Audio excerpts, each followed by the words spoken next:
কোরআন অনুসারে রহমাতুল্লিল আলমিনকে চলুন পরীক্ষা করে ফেলি। আমরা ২১ নম্বর সূরার ১০৭, এছাড়াও ২১ নম্বর সূরার ৯১, ৩৯ নম্বর সূরার ৭৪ এবং ৭৫ এবং ১৯ নম্বর সূরার ২১ নম্বর আয়াতগুলো খুলে বসবেন। আপনার মনে হবে রহমাতুল্লিল আলমিন, যেটা মোল্লা মৌলবীরা বলে আসছেন, নবী মোহাম্মদের ব্যাপারে বলা হচ্ছে, তাই কি? আগে দেখি আলামিন শব্দের অর্থ কি। এই যে রব্বুল আলামিন বলা হচ্ছে, আলম, কোরআন কি বলে? আপনারা যদি ক্লিয়ারলি ৩৯ নম্বর সূরার ৭৪, ৭৫ নম্বর আয়াত দুটি পড়েন, তাহলে ক্লিয়ার হয়ে যাবে। আল্লাহ বুঝাচ্ছেন ইহজগৎ পরজগতের ব্যাপারে। আল্লাহ আমাদের রব এবং উনি এই আলম অর্থাৎ ইহজগৎ পরজগতের উনি মালিক।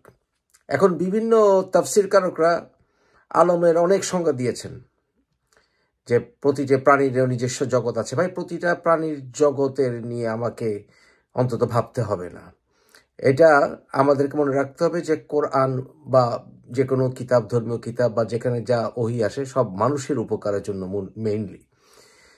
তাহলে কোরআনে যখন বলা হচ্ছে আমাদের উদ্দেশ্যে যে আল্লাহ রব্বুল আলামিন মূলত ইহজগৎ পরজগতের জন্য উনি হচ্ছেন রব, তাহলে আমাকে ভাবতে হবে যে আমার জন্য ইম্পর্টেন্ট কি। আমার জন্য ইম্পর্টেন্ট হচ্ছে আল্লাহর ওহী, এবং এই ওহী আসে নবী রসুলদের কাছে। তাহলে আমরা দেখি যে কোনো রসুলকে স্পেসিফিক্যালি কি আল্লাহ বলেছেন যে সে আমার রহমত, স্পেসিফিক্যালি নাম ধরে? হ্যাঁ, বলেছেন। সেটা হচ্ছে ১৯ নম্বর সূরার ২১ নম্বর আয়াতে একেবারে ক্লিয়ারলি। সেটা হচ্ছে ঈসা নবীর ব্যাপারে একদম ক্লিয়ারলি। এবং যদি একজন নবীর নাম বলা হয়, সেটা হবে ঈসা নবী, নাম ধরে বললে। কেন? কারণ ইহজগৎ পরজগতে নবীরা আমাদের সাক্ষী হন।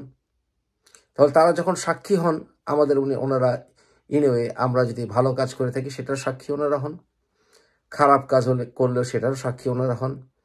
তাহলে আমরা যে ভালো কাজ করি এটার সাক্ষী হলে নবী রসুলরা আমাদের জন্য রহমত, এবং তারা আল্লাহর ওহী আমাদের কাছে দেন রসুলরা, এবং তাই আমরা বলতে পারি যে তারা আমাদের জন্য আল্লাহর রহমত আমাদের কাছে দেন।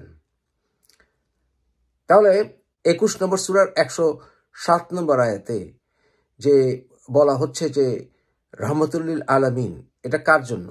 এই সূরাতে বেশ কয়েকজন নবী রসুলের ব্যাপারে আলোচনা করা হচ্ছে, এবং ২১ নম্বর সূরার ১০৭-এর আগে ৯১ নম্বর আয়াতটি, এর মাঝখানে কিন্তু অন্য কোনো রসুলের নাম বলা হয়নি।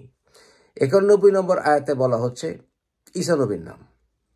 তাহলে যদি বলতেই হয় তাহলে এইখানে একেবারে ক্লিয়ারলি ঈসা নবীকে বোঝানো হচ্ছে। কিন্তু আমি মনে করি, যা বললাম, যে সকল রসুলরাই নবীরাই আল্লাহর রহমত, কারণ তাদের ভিতরে আমরা আলাদা করে কাউকে দেখি না। তাই সেই হিসাবে সবাই আল্লাহর রহমত। কিন্তু ক্লিয়ারলি নাম ধরে যদি বলতে চান, তাহলে ইহজগৎ পরজগতের জন্য একমাত্র ঈসা নবীকে মানুষের জন্য রহমত বলা হয়েছে। এখন কুত্তা, বিলাই, গরু, ছাগল আর গাছপালা, চন্দ্র, সূর্য, এদের জন্য নবী রসুলরা কিভাবে রহমত হয় এটা আমার কাছে আসে না। এগুলো হচ্ছে গোজামিল, কারণ তারাই আমাদের মতো মানুষ। ৪৬ নম্বর সূরার ৯ নম্বর আয়াতে বলা হচ্ছে যে রসুলের ব্যাপারে বলা হচ্ছে, উনি বলছেন যে আমি তোমাদের মতোই মানুষ, আমি নতুন কেউ না। পার্থক্য হচ্ছে যে আমার কাছে ওহী আসে, আদারওয়াইজ ওনারা আমাদের মতোই মানুষ। তাহলে ওহীর পারপাস কি? রসুলদের কাছে যে ওহী আসে, মানুষ রসুলদের কাছে যে ওহী আসে, পারপাসটা কি? আমাদের কাছে ওহী দেওয়া। তাহলে রহমতটা ওনারা কাদের জন্য? আমাদের জন্য, মানুষদের জন্য।